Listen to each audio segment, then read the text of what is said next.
The greatest way to solve a problem is to remove the cause of it.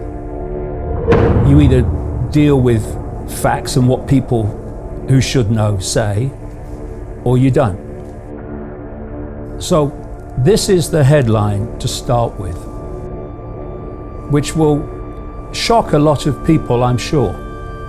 There is no COVID-19. It doesn't exist. And I'm going to explain today why that is and how therefore a pandemic perception could be pulled off. Anyone with flu-like symptoms now gets diagnosed COVID-19 purely on frickin' symptoms. And so the numbers start to go up. The problem is that this is supposed to be a deadly virus, but there's not enough people dying to justify that description.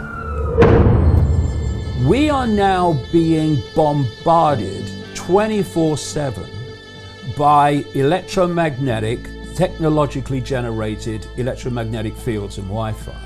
And in this period of running up to this virus, we've had the introduction in more and more places of 5G. But while this lockdown has been going on, 5G masts are being rolled out at a very rapid rate. So if we got into this mess by acquiescing to the illusion of power, what's the frickin' answer? Let's come together, realize what's going on and where this is going. We're in this together and we'll get out of it together.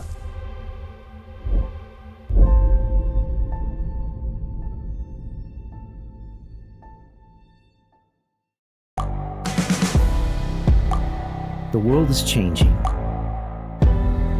Inspiration is everywhere. It has never been so easy to connect, share, and bring people together. We're learning from others and finding the best in ourselves. Challenging our beliefs, sharing our vulnerability, overcoming our fears, transforming ourselves so we can transform the world. How far can we go? This is London Real. I am Brian Rose. My guest today is... Hi, it's Brian Rose from London Real. You probably know that we've just recently been re-platformed on YouTube after 25 months completely in the dark.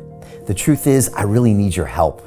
What I really need you to do is click on that subscribe button right now, like this video, and maybe even leave a comment or share the link with friends.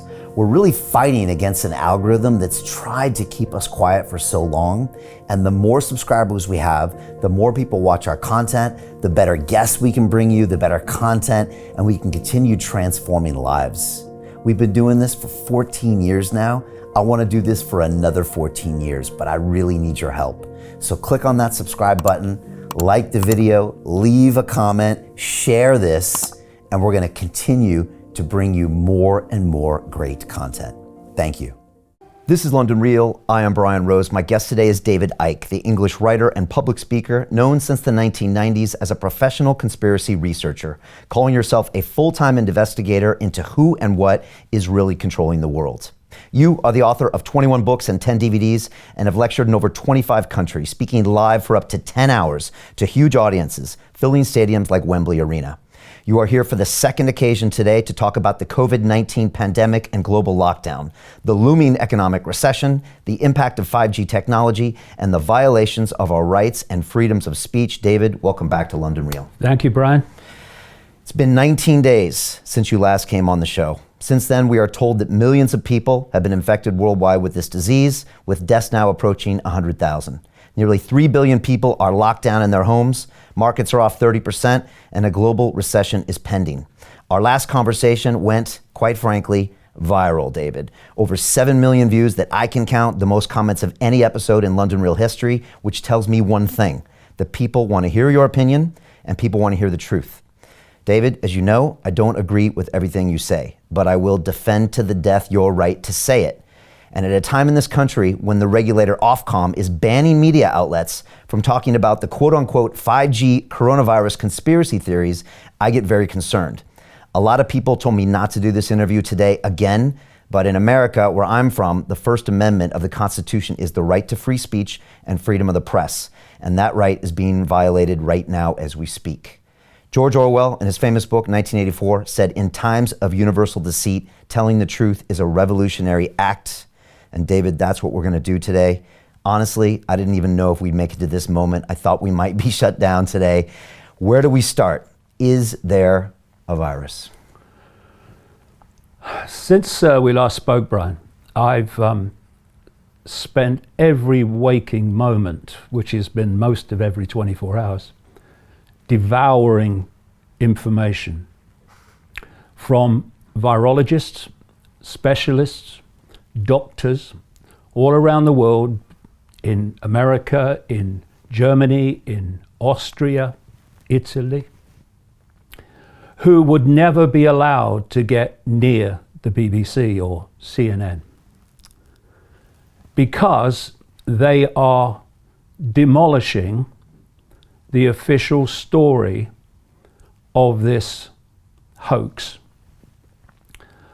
And if people go to davidicke.com when this interview is over, I put a special posting of a series of videos. It says for viewers to London Real, a series of videos by these doctors and others who in their various ways support all the elements of what I'm going to say today. So this is not me pulling it out the ether. There's no point in that. What's the point? You either deal with facts and what people who should know say, or you don't. So this is the headline to start with, which will shock a lot of people, I'm sure. There is no COVID-19. It doesn't exist. And I'm going to explain today why that is and how, therefore, a pandemic perception could be pulled off. Now, one of the doctors that I've been looking at is called Andrew Kaufman. He is a medical doctor in America. He works in psychiatry now.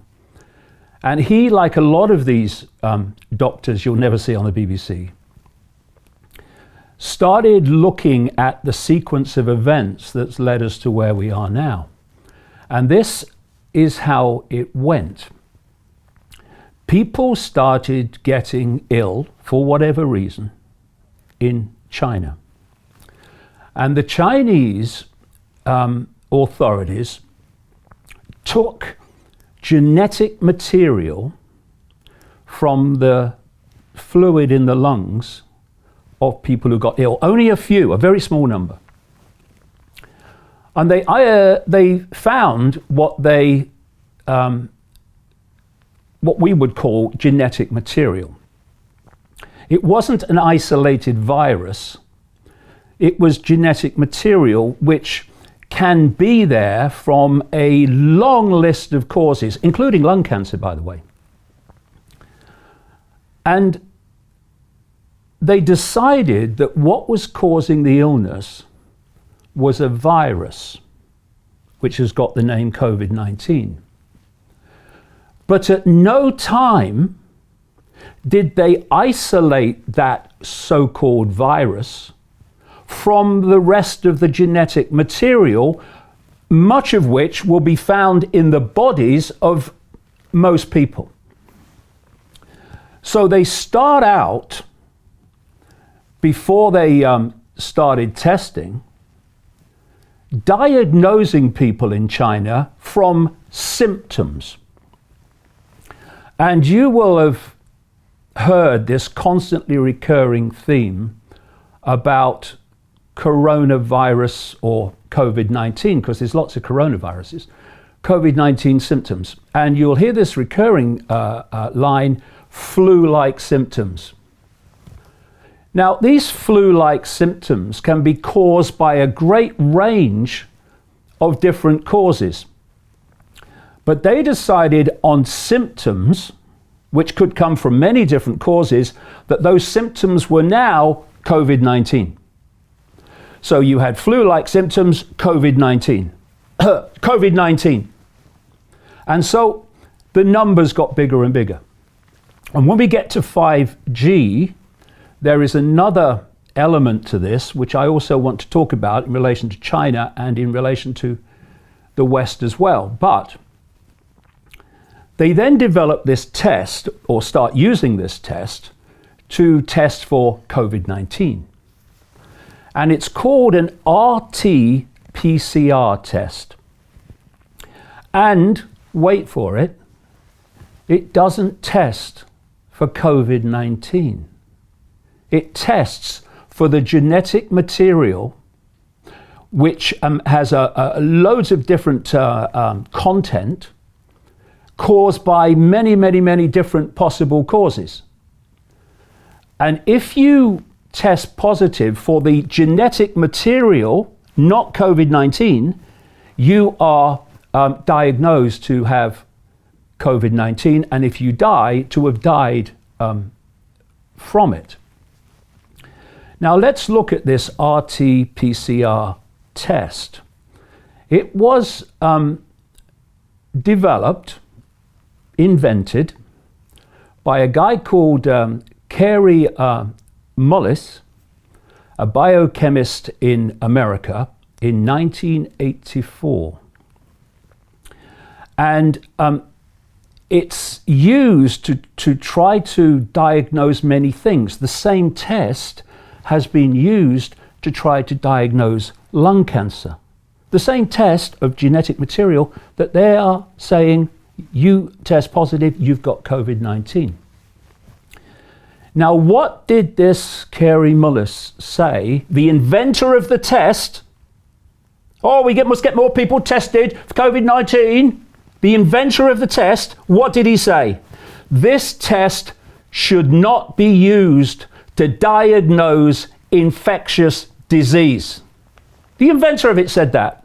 What are they doing to tell us who has and has not got this so-called COVID-19?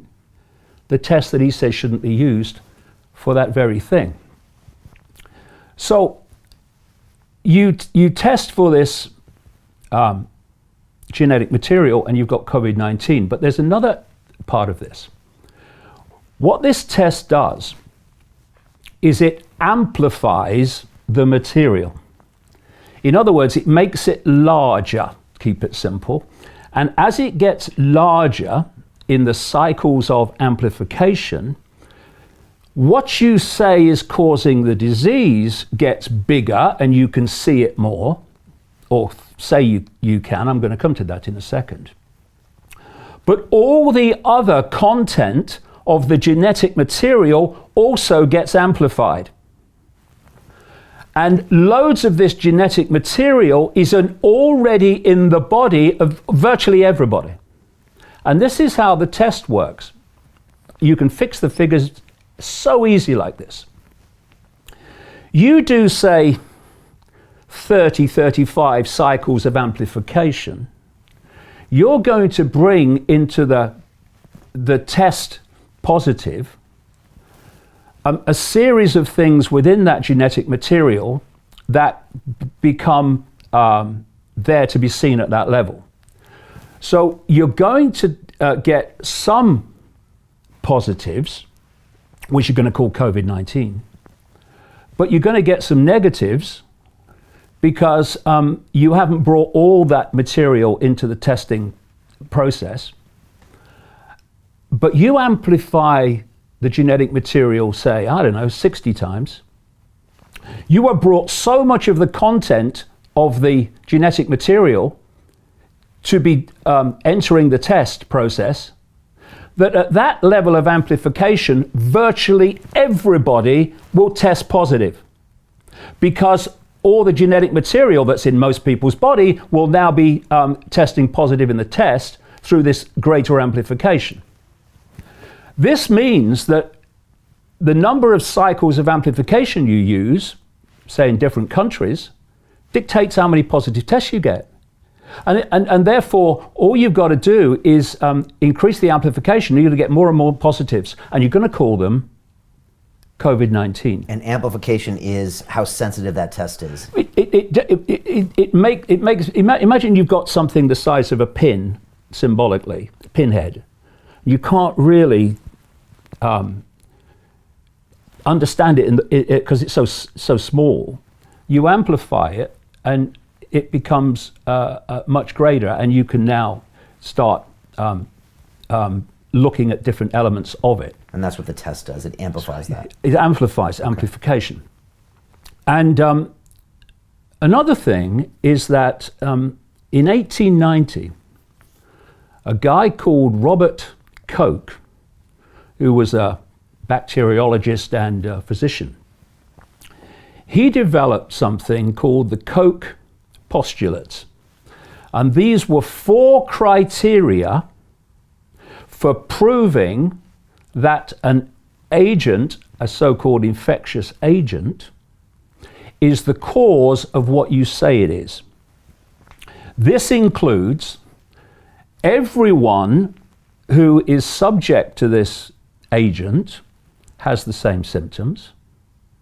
2, that you have isolated this agent, call it a virus, bacteria, whatever. You've isolated it, so there's no other material, only that. So there's no contamination, there's no false positives in the way I've described. You are only isolating that. But when you take that and you, say, inject it into a living host, that host will get what you say that is causing.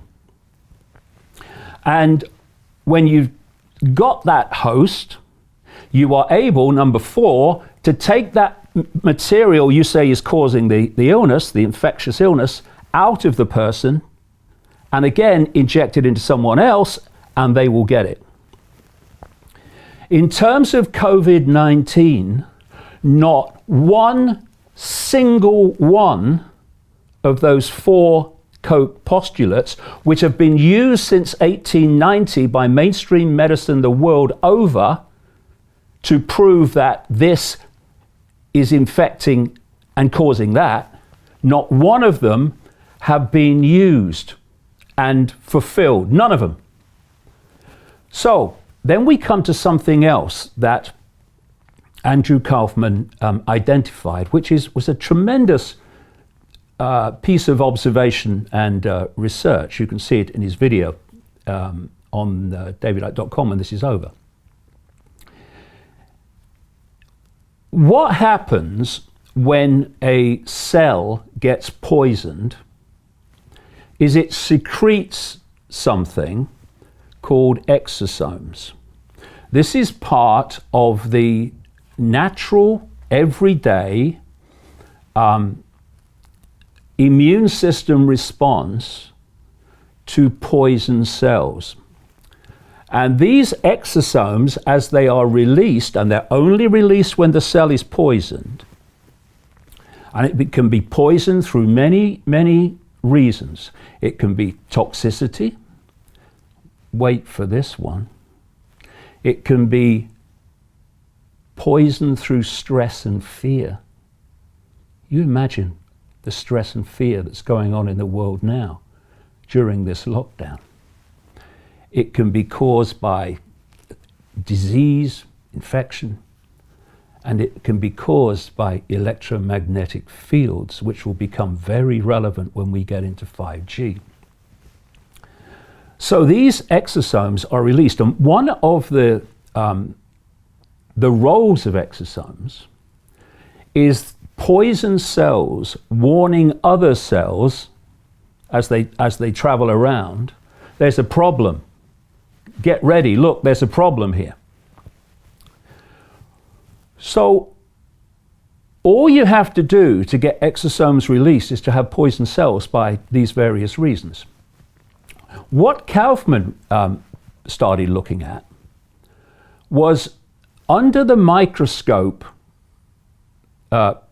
pictures of exosomes, what they look like. And then he looked at an under the microscope picture of what is claimed to be COVID-19. These two were exactly the same. He then starts looking at the genetic makeup of the exosomes, which you will find in the lung fluid of people who have problems with the lungs, because the problems are generating the release of exosomes. And he looked at the genetic makeup claimed for COVID-19. They are exactly the same in every relevant way. An exosome and so-called COVID-19 even lock into the same cell receptors as each other. They are, as Kaufman has clearly shown, the same thing. So what's gone on here is they've taken a natural response mechanism of the body, immune system, to poisonous cells, and they've renamed it COVID-19. Now, this genetic material they've taken from the lungs of people, and what is the basis of this test, will contain, by its very nature, these exosomes. So they're finding a natural human immune system response mechanism, this secretion from poison cells, and they're calling it COVID-19. And because anyone who has any level of cellular toxicity is going to produce these exosomes, then the potential for positive tests, yes, COVID-19 is a pandemic, is endless. So what has happened is it was decided in China, and by the way, if you get deeper into this, and I hope we will later, about why this is being done, this global cult that I have been exposing for 30 years, that is pushing the world towards this global fascist Orwellian state, which I've been saying was coming for 30 years, hello, we're here, has no borders. It operates in every country in the shadows. Politicians are just here today, gone tomorrow. That's always there. China is one of its biggest centers, along with America, Israel, Britain, Germany, Italy. And so just follow this sequence through. They decide in China early on, and there's a 5G element to this, which I'll get into later, that it's a virus. They don't isolate the virus. They test it, or they diagnose it, first of all, only on symptoms. And then they start testing, and they use this test, which is testing for genetic material, not COVID-19. And then it starts moving out into the West. And Western doctors, nurses, medical professionals, etc., are told this COVID-19 is moving out. World Health Organization, it's a pandemic. And we'll get into who owns the World Health Organization later. And these are the symptoms. So what do they start doing? Anyone with flu-like symptoms now gets diagnosed COVID-19 purely on frickin' symptoms. And so the numbers start to go up. The problem is that this is supposed to be a deadly virus, but there's not enough people dying to justify that, that description. So this is what they start doing. Anyone who gets ill for any reason whatsoever, by the way, even falling down the frickin' stairs, and goes to hospital, they now get tested for COVID-19. Now, because they're testing for genetic material, which is in lots of people's bodies, they get lots of positives. And although they're in hospital for late-stage cancer, for heart disease and heart failure, and for other caused flu-like symptoms, if they've tested positive for COVID-19, when they die, they are diagnosed as having died, officially, from COVID-19. This is why you are having more and more people, families, loved ones, saying, my family member, whatever, has been diagnosed as having died from COVID-19, and they didn't. They died from this, they died from that. They've had it for ages. Great example. For people around the world watching this, there was one time a famous comedian called Eddie Large in a comedy duo called Little and Large. And Eddie Large has had a heart problem for a while, it seems. And he goes into hospital with heart failure. While he's in hospital, he gets diagnosed with COVID-19, of course, tested him. And when he died, the wording in the papers, in the media, was that Eddie Large died in hospital after testing positive for COVID-19. He died of a failing heart. But COVID-19 will be the diagnosis, and the numbers keep going up.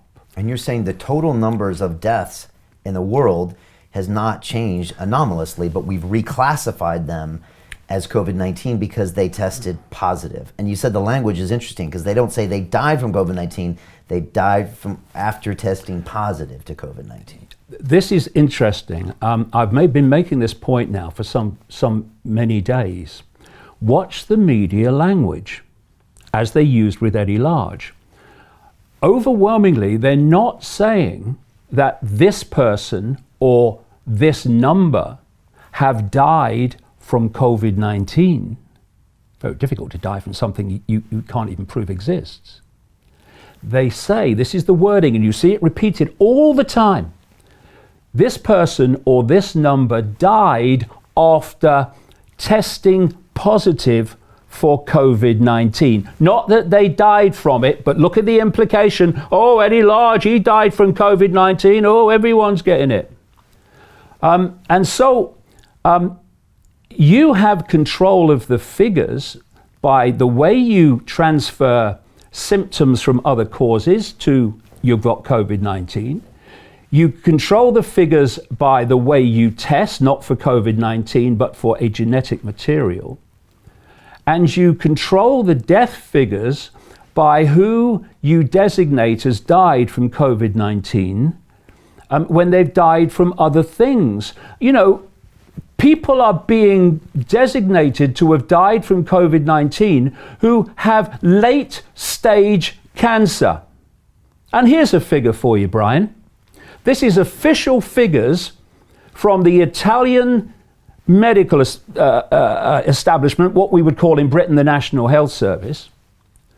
99% of people who have died from COVID-19 in Italy, 99% have had 1, 2, 3 or more other health problems for which they were in hospital or for which they were suffering.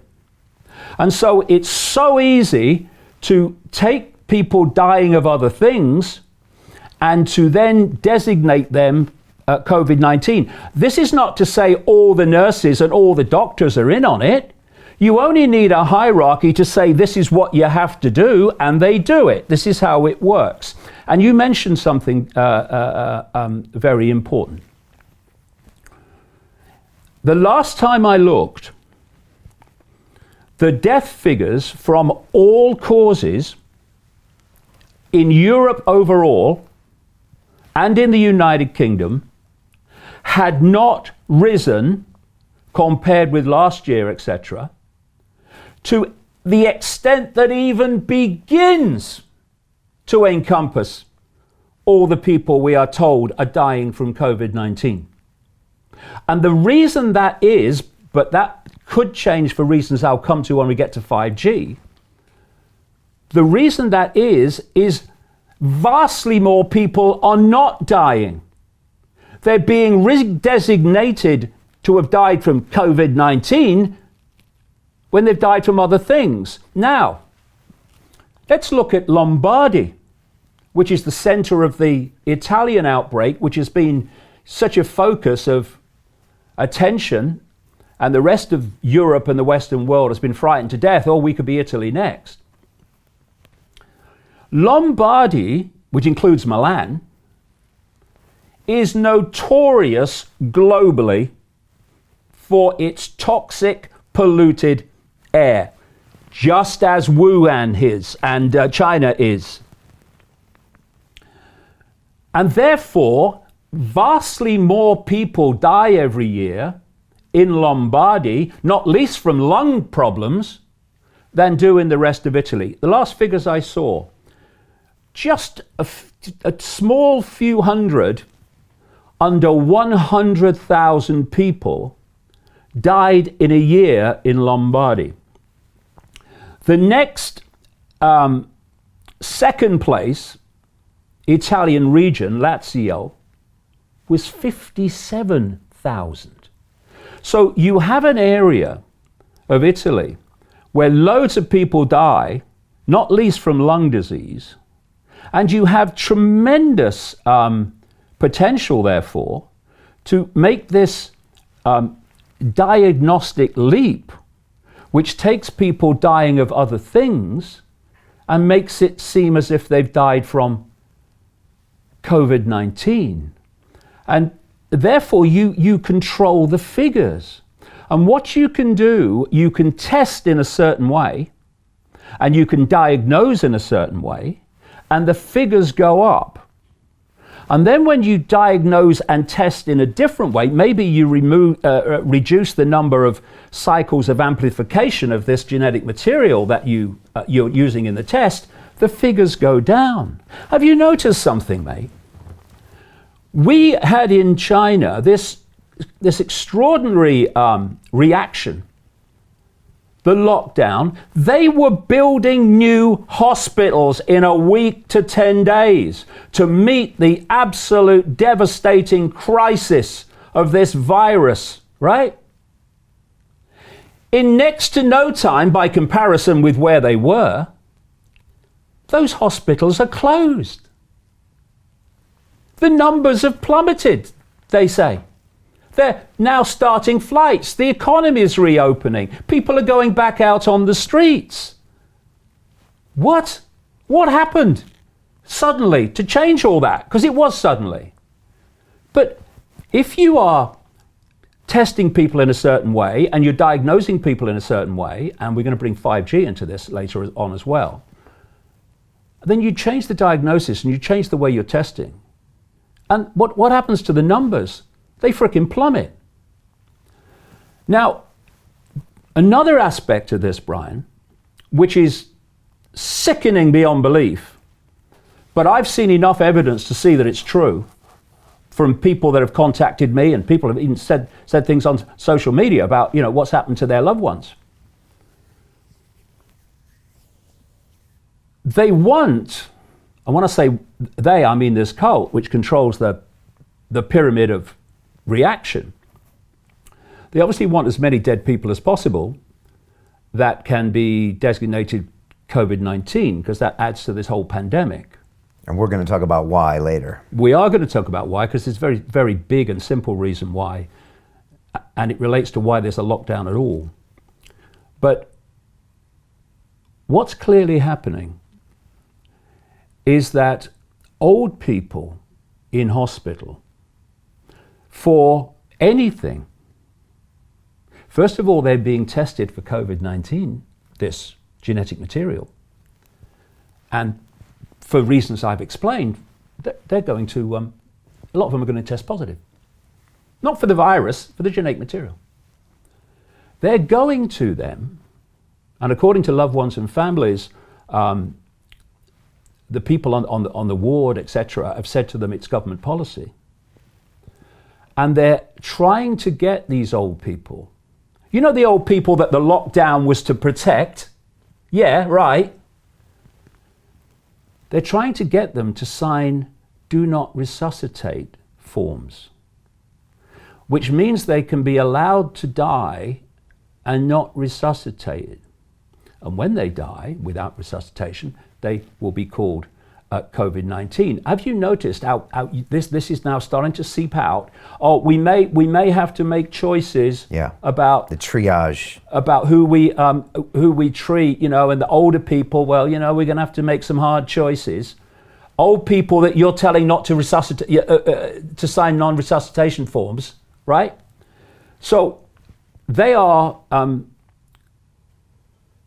despicably abusing the very old people that they say this lockdown is to protect. One of the family members that contacted me talked about her 83-year-old mother who was in hospital for an orthopedic reason. Not some bloody virus. And the doctors came along to her and tried to get her to sign a do not resuscitate form, for she's got an orthopedic problem. And, you know, she had her faculties about her and she refused, but a lot of people won't, because a lot of old people won't, they won't know what's going on. And they're trying to get them to sign it so they can save the other people. That's what they say. That's what they say. But what, I mean, Orwellian language, Brian, you have to invert everything. They're getting them to sign it so that they can let them die. And everyone who dies is a COVID-19 because they've tested. This is the scam that's going on. And what it means is that they control the figures by the way that they test, by the way they diagnose, and the way they count them. And thus, the figures can be allowed to go up and up and up to justify further lockdown. And then when they think, as I said towards the end of our last interview a couple of weeks ago, when will it be over? It will be over, actually temporarily, we can come to that later, when they think they have reached the point where everything they want from this, which is a completely destroyed global economy, it is vast numbers of people who've lost their independent livelihood and income, and thus become dependent on the state, and you do what the state says if you want your pittance every month. They will bring an end to this and bring the numbers down. Oh, we're past the curve. When they think it's gone far enough for them to have got everything they wanted from it. Look at China. Look at China. They did exactly the same. Oh, it's terrible, terrible. Oh, gone. How can it be gone in China? How can it be gone? Doesn't make any sense. No sense. Billion plus people. No sense. This is infectious in urban environments. They have them everywhere. Now, No people sense. say they're lying about those numbers. I had a doctor on this, as the CIA has seen these funeral urns being bought, well, and those are going through the roof. Well, all you can say is that they're opening up China, they're opening up industry, people are going out on the street, and they're opening up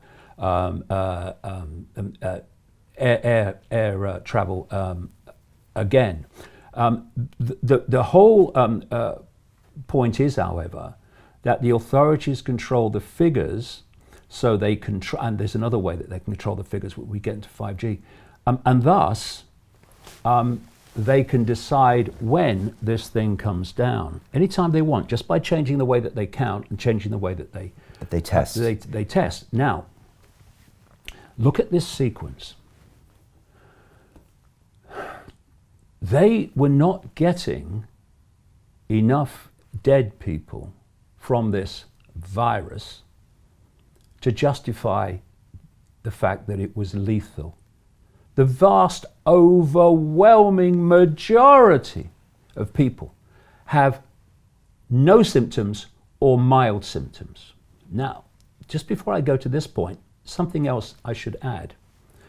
This RTPCR test cannot and does not test for how much of a, quote, virus you have.